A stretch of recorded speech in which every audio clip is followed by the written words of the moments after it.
umukino wa karate muri zone y'Intara y'Amajyaruguru ukomeje gutera imbere bidasanzwe, by'umwihariko bikaba akarusho mu karere ka Musanze, aho ku cyumweru tariki ya 3 z'ukwa munani 2025 hatowe abayobozi bahagarariye Ferwafa mu karere ka Musanze, aribo Bwana Munezero Jean Paul watoreye guhagararira ibikorwa bya Federasiyo ya Karate mu karere ka Musanze.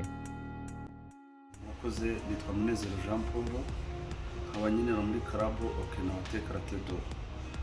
Nkaba mbashimira ku nshingano nshyashya, ku cyizere mwangiriye uyu munsi zo guhabwa kuyobora akarere ka Musanze mu mukino wa karate.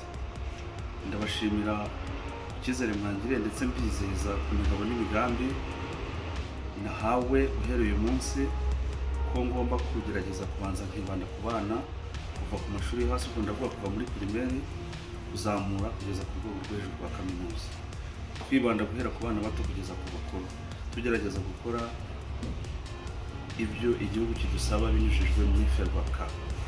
Bityo rero ku nshingano mwamaye ndabizeza neza kandi nizeza n'igihugu ko tuzabifatanya kandi tukabigeraho neza kandi cyane. Murakoze. Ndetse na Bwana Eric Blaise Nduwayezu watoreye kungiriza uhagarariye ibikorwa bya Federasiyo ya Karate mu karere ka Musanze. Murakoze, amazina nitwa Eric Blaise Nduwayezu, nkaba ndi founder na chairperson ya club yitwa Ipone Warriors King MIPC Karate Do, ikinira muri kaminuza ya MIPC muri Musanze. Uyu munsi nkaba natoreye kuba umuyobozi wungirije wa karate mu karere ka Musanze.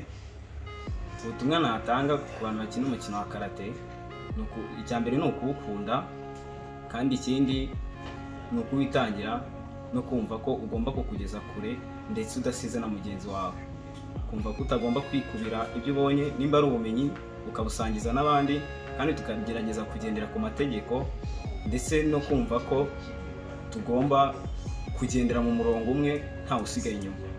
Murakoze. Kandi hatowe n'umuyobozi uhagarariye ibikorwa bya Ferwafa mu bigo by'amashuri muri zone y'Intara y'Amajyaruguru, Bwana Gerard.